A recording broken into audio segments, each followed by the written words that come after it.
जातियों का एक भी नाम नहीं होगा। जितने भी नाम होंगे उन्हीं लोगों के होंगे जिन्होंने इस देश को जातियों में बांटकर आपस में लड़ाया। आज भी वो लोग इस देश में धर्म और जाति का जहर बो करके अपनी राजनीतिक रोटियां सेक रहे हैं।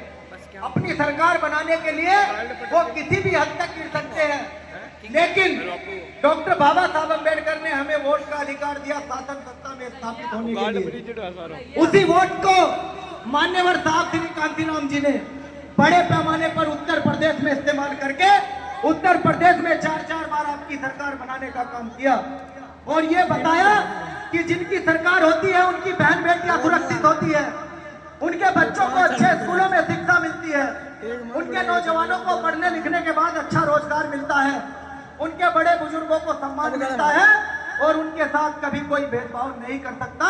उनका जीवन सुख सुविधाओं से भरा जाता है। मान्यवर कांतिराम साहब ने यह करके दिखाया। लेकिन 2015 में जिस शख्स का फोटो यहाँ लगा है, भाई चंद्रशेखर आजाद, उन्होंने अपनी ताकत का यह एहसास भी कराया और भारत के साथ साथ पूरी दुनिया में अपने समाज का, अपनी कौम का डंका बजा के दिखाया। उन्होंने कहा कि भले ही हमारी सरकार हो या ना हो, सरकार चाहे किसी की भी हो, लेकिन अगर हमारी बहन बेटियों का अपमान होगा, अगर इनकी इज्जत आबरू से खिलवाड़ होगा, तो हम मनुवादियों की, सामंतवादियों की ईंट से ईंट बजा देंगे। चाहे गलत करने वाला सरकार का आदमी हो या किसी भी जाति का हो, वो राजा महाराजा के खानदान से हो या मुख्यमंत्री का भाई हो, हम उसको छोड़ेंगे नहीं। संविधान में जो उसके लिए सजा होगी उसको सजा दिलाने का काम करेंगे। अपनी ताकत को पहचानो।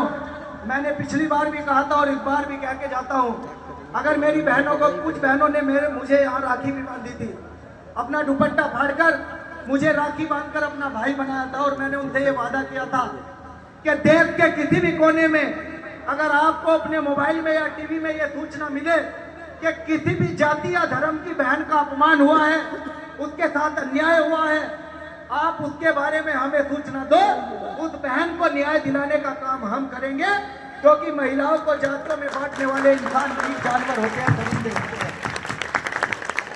हमारी लड़ाई किसी जाति और धर्म के खिलाफ नहीं है। ये लड़ाई बराबरी की है, मान सम्मान की है, ये स्वाभिमान की लड़ाई है। डॉक्टर बाबा साहब अम्बेडकर ने अपने 4 बच्चे कुर्बान किए और किस लिए किए? क्योंकि हमारा जीवन जानवर से भी बुरा था। जिस तालाब में गाय भैंस कुत्ता पानी पी सकता था, उस तालाब में हमारे समाज के लोगों को पानी पीने का अधिकार नहीं था। जिस सड़क पर गाय भैंस कुत्ता बैल चल सकता था, उस